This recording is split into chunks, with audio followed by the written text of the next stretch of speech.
அந்த புயலின் பயத்துல இயேசுவை எழுப்பி சொல்றாங்க, ஐயோ உங்களுக்கு கவலை இல்லையா? நாங்க இவ்வளோ பெரிய புயல்ல போயிட்டு இருக்கிறோமே, உங்களுக்கு கவலை இல்லையா? நாங்க இவ்வளோ பெரிய பிரச்சனையில போயிட்டு இருக்கிறோமே, உங்களுக்கு கவலை இல்லையா?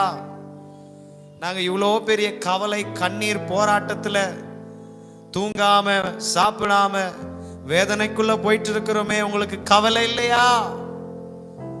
ஐயோ உங்களுக்கு கவலை இல்லையா அப்படின்னு இயேசுவை எழுப்புறாங்க. அவர் எழுந்து இவங்க கிட்ட பேசல. அவங்க எதை பார்த்து பயந்தாங்களோ அதை அதட்டினார். நீ அவரிடத்துல வேண்டிக் கொண்ட பொழுது அவர் உன்கிட்ட பேச வருகிறதுக்கு முன்னாடி உன் பிரச்சனையை தீர்த்துட்டு வந்து உன்கிட்ட பேசுற தேவனா இருக்கிறார்.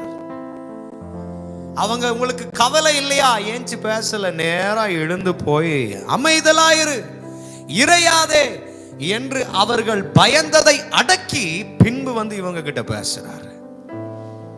இவங்க கிட்ட வந்து பேச சொல்றாரு, அற்ப விசுவாசிகளே, ஓ யூ லிட்டில் ஃபெய்த். அவர் கூட தான் இருக்கிறார். அவர் கூட தான் இருக்கிறார். கூட இருக்கிறவரை விட்டுட்டு மத்த எல்லாருக்கிட்டையும் போய் புலம்புறோம். கூட இருக்கிறவரை மறந்துட்டு மத்த எல்லாரையும் நினைக்கிறோம்.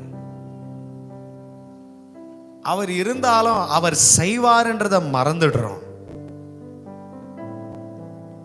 அற்ப விசுவாசிகளே திட்டிட்டு அதுக்கப்புறம் அந்த படகுல எல்லாம் காமாயிட்டு நார்மலா சரி ஒரு பிரச்சனை இல்லாத அமைதியான தண்ணியில டிராவல் பண்ணிட்டு போறாங்க. இன்றைக்கு அவருடைய சமூகத்துல வந்து அவரிடத்துல நீ புலம்புகிற பிள்ளையா இருப்பேனா? ஆமா, உங்ககிட்ட அவிசுவாசம் இருக்கு. அவர் உங்ககிட்ட பேசுறதுக்கு முன்னாடி உன் பிரச்சனை கிட்ட பேசுவார். Even before God speaks to you, God will speak to your problem and the situation which you scared about.